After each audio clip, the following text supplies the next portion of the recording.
Hello mga kakusina! Welcome back to Dan's Food Park. Today we're making something uniquely Filipino, minatamis na santol. Tara, gawa po tayo.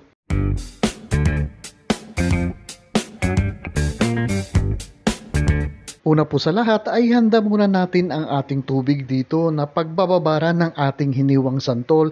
Maglalagay lang tayo dito ng enough na salt at tutunawin lang po natin ito. Nakabili po ako ng santol sa palengke na murang-mura, 25 pesos lang po ang per kilo ng santol na ito. Babalatan lang po natin ang ating santol ng ganito. Ito po ay Bangkok na breed ng klase ng santol. Balatan lang po natin ito lahat ng ating santol po dito at pagkatapos ay tatanggalin po natin ang buto ng santol dito at ibababad po natin ito dito sa ating inihanda na tubig na merong asin.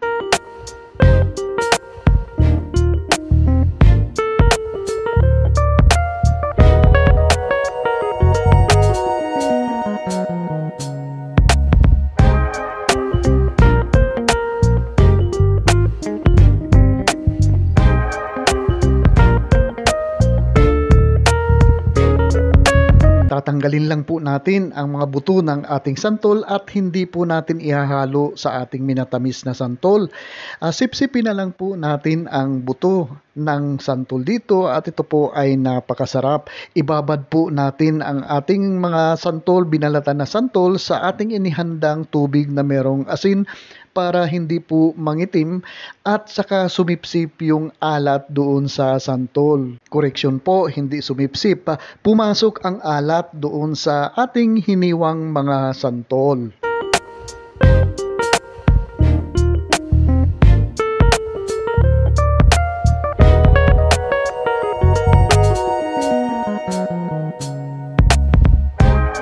Ibababad po natin ang ating hiniwang santol ng mga 1 oras po para pumasok ang alat doon sa ating mga santol para hindi po siya maging maasim na maasim po.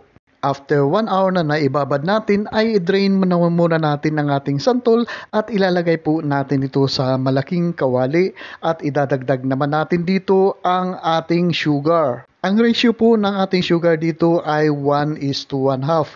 1 part na santol at saka 1/2 part na sugar. Ang ating santol po dito ay 1.2 kg at ngayon ay nagdagdag tayo ng sugar ng mga mahigit konti ng 1 kilo na brown sugar. Ituloy-tuloy lang po natin ang ating paghahalo dito sa mahinang apoy at ito po ay magtutubig. Hindi na po natin kailangan maglagay ng tubig dito at magiging watery po ito maya-maya ang ating nilulutong santol. Special shoutout nga pala kay John Paul Tolentino ng Negros. Maraming salamat po sa patuloy niyong pagsubaybay at pagtangkilik sa mga video recipe dito. At kapag nabawasan na ang liquid ng ating santol, magdadagdag tayo dito ng 1/4 teaspoon na fine salt, 2 teaspoon na vanilla essence. At itutuloy-tuloy lang po natin ang ating pagsisimmer dito sa ating santol. Pero guys, kung ngayon lang po kayo napadaan dito sa Dan's Food Park, mangyari po lamang na pakisubscribe po ang aking channel. Pakiclick lang po ang subscribe button sa baba at pati na rin ang notification bell para palagi po tayong updated sa mga susunod kong video uploads. O ayan, nababawasan na ang liquid ng ating nilulutong santol. Ititest po natin kung okay na ang consistency nito at hawakan natin kung magdikit na po ang ating dalawang daliri ay okay na po ito at pwede na natin hanguin ito. Palalamigin muna natin ito sandali kasi po napakainit po ito bago po natin ilagay sa ating mga lalagyan.